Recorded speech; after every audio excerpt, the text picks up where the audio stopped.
जय Hind friend, knowledge with experience में आप सभी का स्वागत है वापस से एक नए वीडियो में। आज हम ईवीएस के प्रश्नों को सॉल्व करेंगे, जो कि ये सभी प्रश्न बहुत ही इंपॉर्टेंट प्रश्न हैं, जो आपके आने वाले एग्जाम के लिए बहुत ही हेल्पफुल होगा। तो चलिए इन सभी प्रश्नों को हम सॉल्व करते हैं, देखते हैं कौन कौन से प्रश्न पूछे गए हैं। तो ये टॉप 30 क्वेश्चन में से आप जिसका भी आंसर जानते हैं उसको कमेंट करके ज़रूर बताएँ। तो चलिए देखते हैं कौन कौन से प्रश्न पूछे गए हैं। सबसे पहला प्रश्न है, ओजोन परत की मोटाई नापने की इकाई है। क्या पूछा गया है? ओजोन परत के बारे में पूछा गया है। इसकी जो है मोटाई नापने की इकाई को क्या कहा जाता है? तो उसको जो है डाप्सन की इकाई कहते हैं। क्या? डाप्सन। इसी डाप्सन के द्वारा जो है ओजोन की परत को मापा जाता है। किसको? ओजोन की परत को। अगर बात किया जाए यह ओजोन परत पाया कहाँ जाता है? यह समताप मंडल में। कहाँ पे? समताप मंडल में जो है ओजोन परत पाया जाता है। यहीं पर बात आती है, ओजोन दिवस कब मनाया जाता है? क्या? ओजोन दिवस। क्या ओजोन दिवस? तो यह जो है 16 सितंबर को मनाया जाता है। कब? 16 सितंबर को। तो इसका राइट आंसर क्या होगा? Option B. नेक्स्ट क्वेश्चन है, सामाजिक वानिकी का उद्देश्य है। क्या पूछा गया है? सामाजिक वानिकी का उद्देश्य के बारे में, इसका उद्देश्य क्या होगा? तो चलिए देखते हैं। पर्यावरण क्या है? पर्यावरण, सामाजिक व ग्रामीण विकास में मदद के उद्देश्य से वनों का प्रबंधन।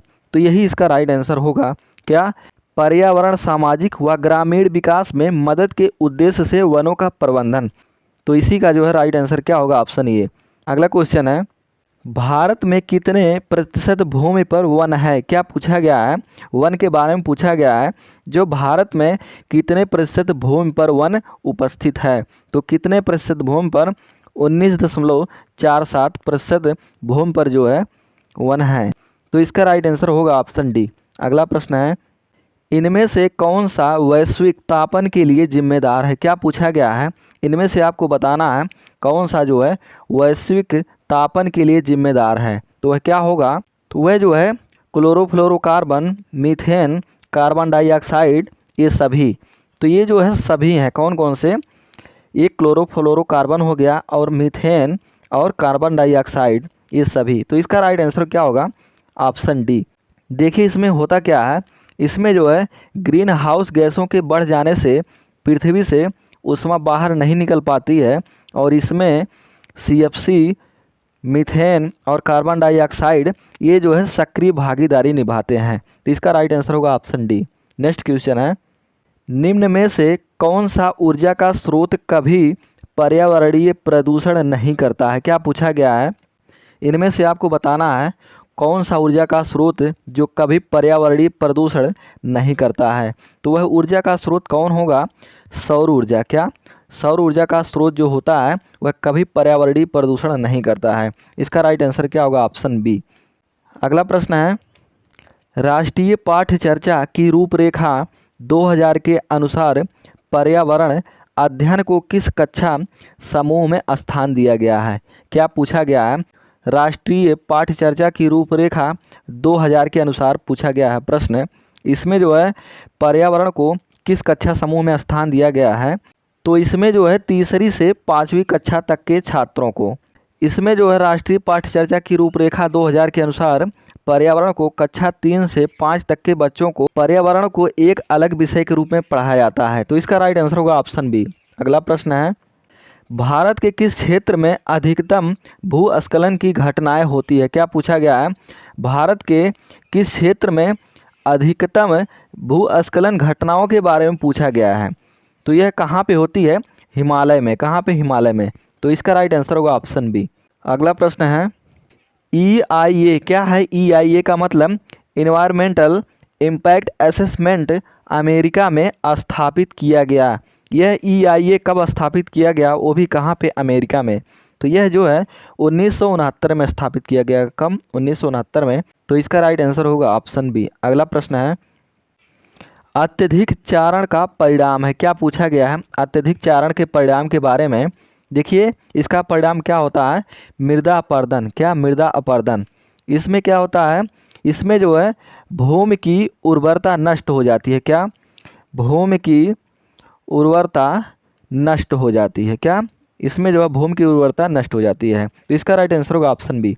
नेक्स्ट क्वेश्चन है, निम्न में से कौन सा युग्म सुमेलित नहीं है? तो इसमें से आपको पहचानना है कौन सा युग्म सुमेलित नहीं है। तो चलिए देखते हैं। एक हल्दी पाउडर हो गया, इसमें मेटालिक येलो, ये सही है। अगला है फ्रियान क्लोरोफ्लोरोकार्बन, ये भी सही है। और अगला है green house gas carbon dioxide gas, ये भी सही है। और अगला है कंटूर कृषि भूमि अपर्दन, तो यही सही नहीं है। क्या है? यही सही नहीं है। तो इसका राइट आंसर यही सही होगा। क्या? Option D. कौन सा? Option D. देखिए अगर हम बात करें कंटूर कृषि के बारे में, इसमें क्या होता है, इसमें सीढ़ीदार खेत बना करके कृषि की जाती है। क्या? सीढ़ीदार खेत बना करके कृषि की जाती है। और मृदा अपरदन को कम करने के लिए, क्या? मृदा अपरदन को कम करने के लिए जो है कंटूर कृषि की जाती है। तो इसका राइट आंसर सही होगा ऑप्शन डी। अगला प्रश्न है, सजीवों में ऑक्सीशोषण की प्रक्रिया में ऊर्जा अवमुक्त होती है। क्या पूछा गया है? सजीवों में ऑक्सीशोषण की प्रक्रिया डॉट डॉट ऊर्जा अवमुक्त होती है, तो कितनी होती है? तो लगभग जो है 673 किलो कैलोरी होती है। कितनी? 673 किलो कैलोरी।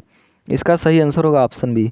अगला प्रश्न है, अम्ल वर्षा का कारण निम्न में से किसकी सांद्रता में वृद्धि है? तो अम्ल वर्षा का कारण निम्न में से किसकी सांद्रता में वृद्धि से होता है? SO2 और NO2 के कारण। किसके कारण? SO2 और NO2 के कारण, यही जो है अम्लीय वर्षा का कारण बनता है। इसका राइट आंसर होगा ऑप्शन ए। अगला प्रश्न है, पानी में पाए जाने वाले रेडियो सक्रिय पदार्थ का अंश कारण बनता है। क्या पूछा गया है? पानी में पाए जाने वाले रेडियो सक्रिय पदार्थ के बारे में, यह किसका कारण बनता है? देखिए अगर इसमें बात किया जाए, पानी में जो रेडियो सक्रिय पदार्थ के मिलने से मानव में जो है अनेक प्रकार के रोगों का संक्रमण जो है फैलता है। तो इसका राइट आंसर क्या होगा? ऑप्शन डी, उपरोक्त सभी, जिसमें जो है कैंसर, आँख से पानी गिरना और DNA विखंडन, ये सभी आ जाते हैं। इसका राइट आंसर होगा ऑप्शन डी। नेक्स्ट क्वेश्चन है, ह्यूमस निर्माण में कौन सहायक है? क्या पूछा गया? ह्यूमस के बारे में पूछा गया है। तो ह्यूमस निर्माण में कौन सहायक होता है? अपघटन। क्या? अपघटन, जिसे हम डीकम्पोजर कहते हैं। इसमें क्या होता है? यह अपघटन क्या करता है? ह्यूमस के निर्माण में जो है महत्वपूर्ण भूमिका निभाता है। किसमें? ह्यूमस के निर्माण में जो है यह अपघटक महत्वपूर्ण भूमिका निभाता है। इसका राइट आंसर होगा ऑप्शन बी। नेक्स्ट क्वेश्चन है, भारत की कौन सी सबसे लंबी नदी है जिसका उद्गम तथा मुहाना भारतीय क्षेत्र में स्थित है? क्या पूछा गया है? भारत की वह सबसे लंबी नदी कौन है जिसका उद्गम, क्या? जिसका उद्गम तथा मुहाना दोनों भारतीय क्षेत्र में स्थित है। वह कौन सी नदी है? उस नदी का क्या नाम है? गोदावरी नदी। क्या? गोदावरी नदी, जो कि यह भारत की सबसे लंबी नदी है। क्या है? भारत की सबसे लंबी नदी है। कहाँ की? भारत की। तो जिसका उद्गम और मुहाना दोनों भारतीय क्षेत्र में है। कहाँ पे? भारतीय क्षेत्रों में। तो इसका राइट आंसर होगा ऑप्शन सी। नेक्स्ट क्वेश्चन है, खासी जनजाति का मूल निवास स्थान कहाँ है? क्या पूछा गया है? खासी जनजाति के बारे में। तो इसका मूल निवास स्थान कहाँ पे है? असम में। कहाँ पे? भारत के असम राज्य में। कहाँ पे? असम। तो इसका राइट आंसर सही होगा ऑप्शन डी। नेक्स्ट क्वेश्चन है, इसमें क्या पूछा गया है? भारत के मानसून का वर्णन करने वाला पहला अरब विद्वान कौन था? क्या पूछा गया है? भारत के मानसून का वर्णन करने वाला पहला अरब विद्वान कौन था? उसका नाम क्या था? अलमसूदी था। क्या? अलमसूदी, यही जो है भारत के मानसून का वर्णन किया था। तो इसका राइट आंसर होगा ऑप्शन ए। क्या? Option A. अगला क्वेश्चन है, ATM का पूरा रूप है? क्या पूछा गया है? ATM का पूरा रूप के बारे में। क्या? ATM, वो भी कौन सा ATM? जिससे हम पैसा निकालते हैं, वही ATM। तो यहाँ पे इसका फुल फॉर्म पूछा है। इसका फुल फॉर्म क्या होता है? इसका फुल फॉर्म जो होता है ऑटोमेटेड टेलर मशीन। क्या? ऑटोमेटेड टेलर मशीन, यही इसका राइट आंसर होगा ऑप्शन ए। अगला क्वेश्चन है, कंप्यूटर के माध्यम से भेजे जाने वाले संदेश को कहते हैं। तो कंप्यूटर के माध्यम से भेजे जाने वाले संदेश को क्या कहा जाता है? उसको हम क्या कहते हैं? उसे जो है ईमेल कहा जाता है। क्या? ईमेल, जिसमें जो ई लिखा गया है, ई का मतलब होता है इलेक्ट्रॉनिक मेल। क्या? Electronic mail. तो इसका राइट आंसर होगा ऑप्शन सी। अगला प्रश्न है, डेंगू रोग का वाहक है? क्या पूछा गया है? डेंगू रोग के वाहक के बारे में, अर्थात डेंगू रोग जो है किस मच्छर के काटने से फैलता है? एडीज मच्छर के काटने से। किसके? एडीज मच्छर। तो इसका राइट आंसर होगा ऑप्शन ए। क्या? ऑप्शन ए, जो कि एडीज मच्छर के काटने से डेंगू रोग फैलता है। नेक्स्ट क्वेश्चन देखेंगे हम। मनुष्य के शरीर की जैव रासायनिक प्रयोगशाला है? क्या पूछा गया है? मनुष्य के शरीर की जैव रासायनिक प्रयोगशाला को क्या कहा जाता है? उसको जो है यकृत कहा जाता है। क्या? यकृत। यही जो है हमारे शरीर की जैव रासायनिक प्रयोगशाला है। तो इसका राइट आंसर सही होगा ऑप्शन बी।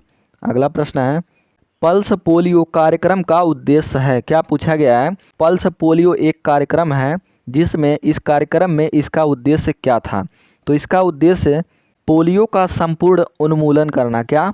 पोलियो का संपूर्ण उन्मूलन करना। यही इसका राइट आंसर होगा। कौन? Option C. इसमें देश भर में फैले हुए पोलियो का संपूर्ण उन्मूलन करना। क्या? देश भर में फैले हुए पोलियो का संपूर्ण उन्मूलन करना। तो यही इसका राइट आंसर होगा। अगला क्वेश्चन देखेंगे हम। इसमें क्या पूछा गया है? कश्मीरी चोगा कहलाता है? क्या पूछा गया है? कश्मीरी चोगा के बारे में यह क्या कहलाता है? इसे हम जो है फिरन कहते हैं। क्या? फिरन। अगर बात करें यह होता क्या है? यह फिरन जो है जम्मू कश्मीर में महिला और पुरुषों द्वारा पहने जाने वाला पोशाक है। क्या है? पोशाक। महिला और पुरुष द्वारा पहने जाने वाला। तो इसका राइट आंसर होगा ऑप्शन ए। अगला प्रश्न देखेंगे, कुत्ता मछली का आवास है? क्या पूछा गया है? कुत्ता मछली के बारे में। इसका आवास क्या है? तो यह कहाँ पर पाया जाता है? यह समुद्र में पाया जाता है। कहाँ पे? इसका आवास जो है समुद्र है। तो यही इसका राइट आंसर होगा ऑप्शन डी। अगला प्रश्न है, बागवानी के लिए कौन से प्रकार का उर्वरक उपयोगी होता है? क्या पूछा गया है? बागवानी के लिए कौन से प्रकार का उर्वरक के बारे में पूछा गया है। क्या? उर्वरक, जिसे हम फर्टाइल या खाद भी कह सकते हैं, तो वह जो है कौन सा उपयोगी होगा? Vermicompost. क्या? Vermicompost. यही इसका राइट आंसर होगा ऑप्शन डी।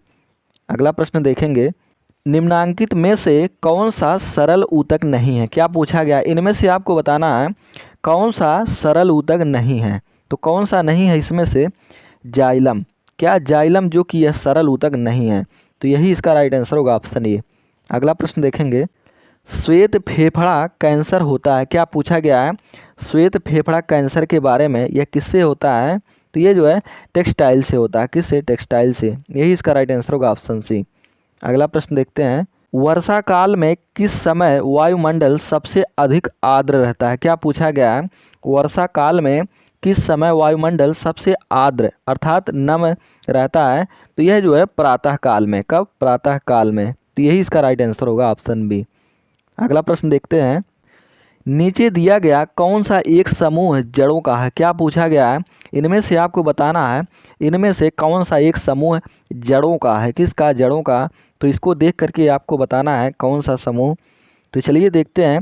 जैसे एक गाजर हो गया, और अगला चुकंदर, और अगला है मूली। ये तीनों जो है जड़ रूपी पौधा होते हैं। क्या? ये जो है जड़ रूपी पौधा होते हैं। तो यही इसका राइट आंसर होगा। क्या? Option D. अगला प्रश्न है, पोंगल किस राज्य का लोक नृत्य है? क्या पूछा गया है? पोंगल यह जो है किस राज्य का लोक नृत्य है? पोंगल नृत्य के बारे में पूछा गया है। मिजोरम का, तमिलनाडु का, छत्तीसगढ़ का, केरल का। तो इस प्रश्न का आंसर आप कमेंट करके ज़रूर बताइएगा इसका आंसर क्या होगा। तो ये सभी प्रश्न बहुत ही इंपॉर्टेंट प्रश्न थे। तो ईवीएस के टॉप 30 क्वेश्चन में से आप जिसका भी आंसर जानते हैं उसको कमेंट करके ज़रूर बताएं।